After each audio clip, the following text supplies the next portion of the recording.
கடல் நடுவே உள்ள தீவில் தனிமையில் சிக்கிக்கொண்ட சிந்துபாத் அங்கிருந்து எப்படி தப்பித்தார்?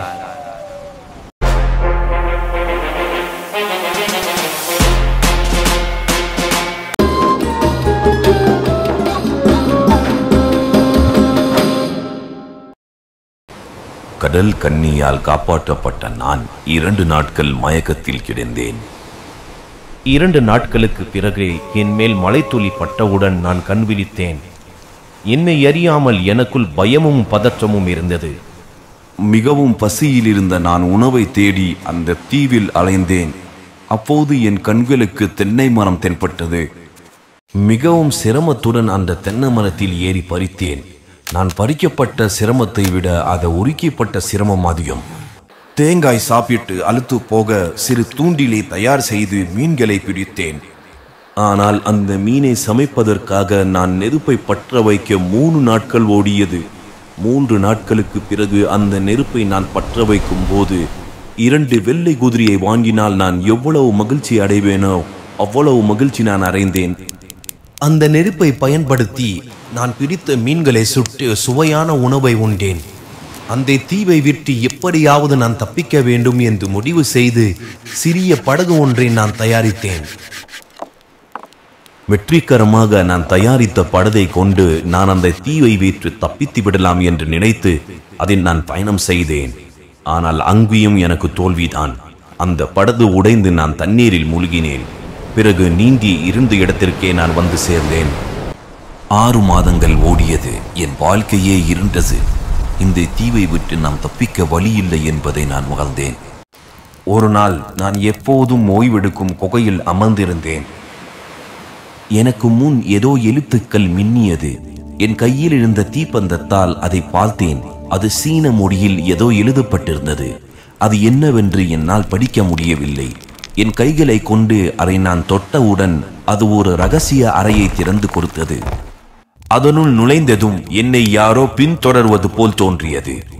ஆனால் எனக்குள் தைரியத்தை வரவழைத்துக் கொண்டு முன்னேறி சென்றேன். அங்கு விலை மதிப்பற்ற வைரங்களும் முத்துக்களும் மின்னியது. அதை பார்த்து எனக்கு ஆசை வரவில்லை, சிரிப்பு தான் வந்தது. அங்கு ஒரு கடிதம் என் கையில் கிடைத்தது. அதை எடுத்து நான் படித்தேன். சூசா தேசத்தின் மன்னர் ஹபீபின் ஒரே மகன் நான். நாங்கள் சென்ற கப்பலை கடல் கொள்ளையர்கள் கைப்பற்றி விட்டார்கள். என்னையும் கைது செய்து விட்டார்கள். என்னை கொன்று விடுவார்கள் என்று நான் நினைக்கும் போது என்னை கொல்லாமல் இந்த தீவில் விட்டுவிட்டு சென்று விட்டார்கள். 4 வருடங்கள் ஆகிவிட்டது. இந்த தீவை விட்டு என்னால் தப்பிக்க முடியவில்லை. நீங்கள் உயிரோடு இருந்தால் இதை என் தந்தையிடம் ஒப்படைத்து விடுங்கள். அதை படித்தவுடன் எனக்குள் இருந்த சிறு நம்பிக்கையும் போனது. இந்த தீவை விட்டு நாம் தப்பிக்கவே முடியாது என்று நான் முடிவு செய்து விட்டேன். ஒரு பாம்பு என்னிடம் தஞ்சம் புகுந்தது. அது எனக்கு உதவி செய் என்று கூறியது போல் இருந்தது. அதை நான் கழுவிடம் இருந்து காப்பாற்றினேன். அன்று இரவு நான் தங்கியிருந்த குகைக்கு அந்த பாம்பு வந்தது. அது தன் உருவத்தை மெல்ல மாற்றி ஒரு அழகான பெண்ணாக மாறியது. உனக்கு கைமாறு செய்ய நான் விரும்புகிறேன் என்று கூறியது. இங்கிருந்து எனக்கு தப்பிக்க உதவி செய்வாயா? நிச்சயம் நான் உனக்கு உதவி செய்வேன். அவள் கூறியது போலவே எனக்கு ஒரு ரகசிய வழியை அவள் காட்டினாள். அங்கு பெரிய நீரூற்று ஒன்று ஓடிக்கொண்டிருந்தது. நான் மிகவும் சிரமப்பட்டு அதன் மேல் ஏறினேன்.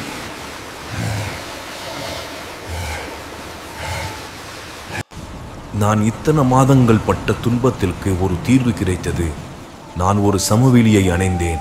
அங்கு மனிதர்கள் பேசும் சத்தமும் குதிரையின் சத்தமும் கேட்டது. நான் மிகவும் மன நிம்மதி அடைந்தேன். மன்னர் ஹபீப் ஆட்சி செய்யும் இந்த சூசா தேசத்தில் எவனோ ஒருவன் அத்துமீறி நுழைந்துள்ளான். அவனை நீங்கள் கைது செய்யுங்கள். அவன் கைது செய்யும் போது ஏதாவது முரண்பட்டால் அவனை அங்கேயே கொன்று விடுங்கள். படை வீரர்கள் என்னை கைது செய்து மன்னர் ஹபீபிடம் அழைத்துச் சென்றார்கள்.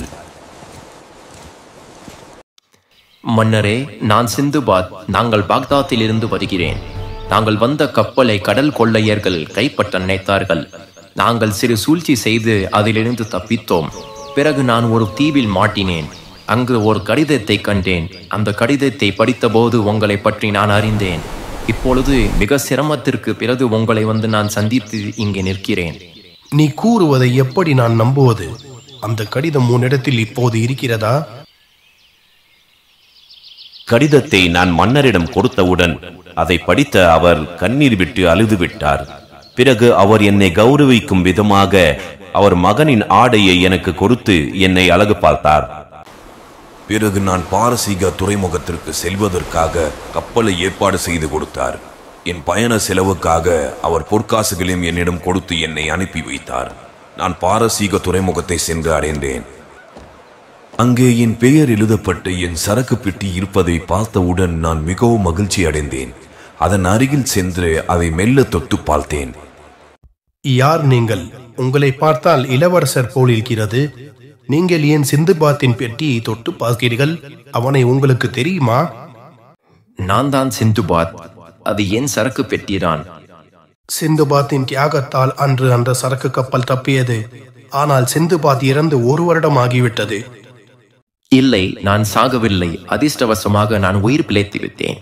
அந்த பெட்டியில் உள்ள பொருட்கள் என்னவென்று நான் கூறுகிறேன். அப்போது நீங்கள் என்னை நம்புவீர்கள். பிறகு அவர்கள் என்னிடம் அந்த சரக்கு பெட்டியை ஒப்படைத்தார்கள். நான் அங்கு பாரசீக துறைமுகத்தில் அதை விற்றேன். எனக்கு 70 மடங்கு லாபம் கிடைத்தது. அதை கொண்டு நான் என் தாய்நாட்டுக்கு திரும்பினேன். சிந்துபாத்தின் 2வது சாகச பயணம். ராக் எனும் ராட்சச பறவையிடம் சிக்கிய சிந்துபாத் அதனிடமிருந்து எப்படி தப்பித்தார்?